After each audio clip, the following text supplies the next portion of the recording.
It's being called the largest mob crackdown in FBI history. More than 100 suspected members of the Mafia and their associates taken in during an early morning sweep. Mike Bodette joins us now. And some of these people arrested today, they do have New England ties. They do, Mark. It's a massive strike against organized crime on the East Coast. Nearly 130 people now under arrest. The arrests hitting members of all 5 of the major New York crime families.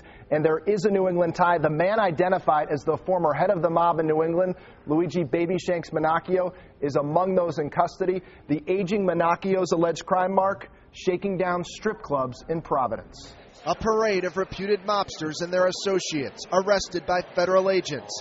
Everyone from alleged mob bosses to small-time bookmakers are among the people charged in New York, New Jersey, and Providence. 127 people in all.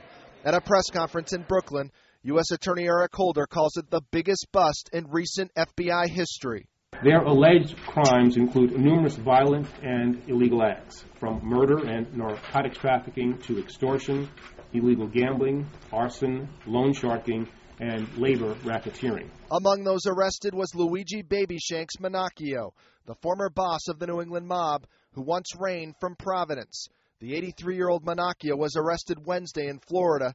He and an associate are charged with extorting cash protection payments from strip clubs, including the Satin Doll and the Cadillac Lounge in Providence.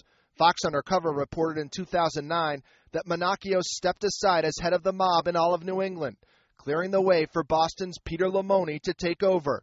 Our camera was outside an East Boston restaurant when Lamoni presided over a meeting of the top echelon of the New England mob, including leaders from Boston and Providence. Since then, Lamoni narrowly avoided prison time after pleading no contest to gaming and extortion charges. Back in New York, authorities warned that the mob's influence hasn't gone away. The notion that today's mob families are more genteel and less violent than in the past is put to lie by the charges contained in the indictments unsealed today. Even more of a myth is the notion that the mob is a thing of the past, that La Cosa Nostra is a shadow of its former self. And Mark, Minacchio is expected to be arraigned in Providence sometime next week. If convicted, he faces up to 20 years in prison and a $250,000 fine on each of the 2 charges. So where do these arrests today leave the mob here in New England?